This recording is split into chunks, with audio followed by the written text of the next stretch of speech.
Саламатсыздарбы? Свет өчкөн жокпу? Электрга болгон карызды өз учурунда төлөндүбү?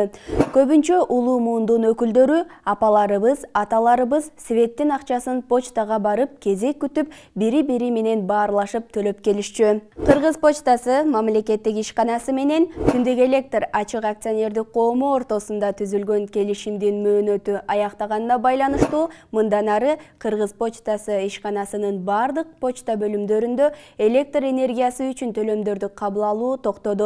Терминал, банкоматтар, коммерциялык кассалар жана Түндүк электр ишканасынын кассаларынан төлөй аласыздар. Бир бажы кызматкери да акча төлөдү, бирок ал светке эмес. 2021 жылдын январь айынын башында мамлекеттик бажы кызматынын түштүк батыш бажысында иштеп, камакка алынган Келдибаев деген башкы инспектор мамлекеттик бюджетке $100,000 төлөдү.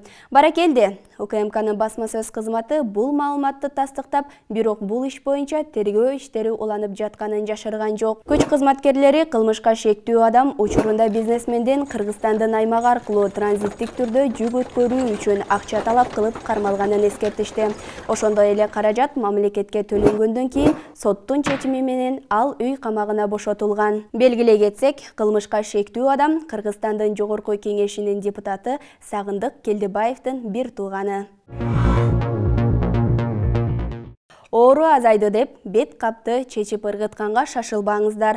Францияда коронавирустун жаңы түрү жайылууда. Францияда коронавирустун жаңы түрүнүн жайылышынан улам эртеңден тарта ал өлкөдө коменданттык саат киргизилет. Өлкөнүн премьер-министри Жан Кастекс карантин кечки саат 6-дан таңкы 6-га чейин болоорун. Бул карантин азырынча 15 күнгө созулаарын жана оору жайыла берсе, коменданттык саат узартылаарын жар салды. Францияга бара турган болсоңор, COVID-19 оорусунун жоктугу тууралуу тастыкталган далил катты алганды унутпаңыздар. Шенген аймагы ансыз киргизбейт.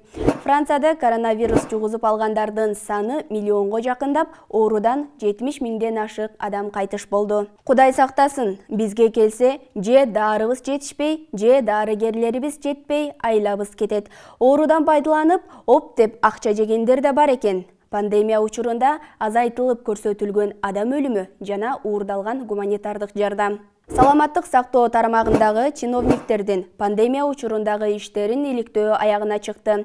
Вице-премьер-министр Эльвира Сурабалдиева жең ичинен сүйлөшүүлөр болуп, кимдир бирөө пандемиядан бизнес жасаганын, жасалма статистикалар болуп, гуманитардык жардам талап тонолгонун ачыктады. Вице-премьердин айтымында бийликтин кайдыгеринен улам көптөгөн дарыгерлер жумушун таштап кетишкен.